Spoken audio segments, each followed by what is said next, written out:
उपवासात जेव्हा तोंडाला चव नसते तेव्हा बनवा अशी दह्यातली तिखट मिरची. रेसिपी सिंपल आहे पण रिझल्ट एक नंबर आहे. ट्राय दिस सिंपल दह्यातली मिरची. ही मिरची बनवण्यासाठी ज्या पोपटी रंगाच्या कमी तिखटाच्या मिरच्या असतात त्या आपण धुवून स्वच्छ घेतलेल्या आहेत आणि अशा आपण कात्रीनं त्याचे तुकडे करून घेणार आहोत.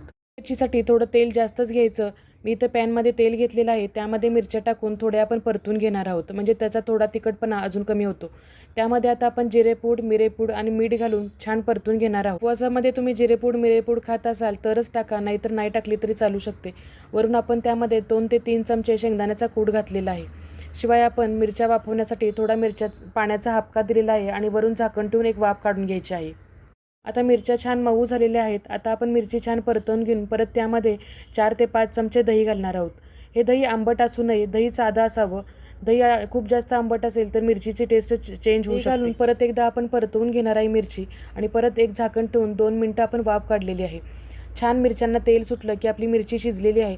तर ही सर्विंग प्लेटमध्ये झणझणीत आपली दह्यातली मिरची तयार आहे. उपवासाच्या भाकरीबरोबर ही दह्यातली मिरची सर्व्ह करा.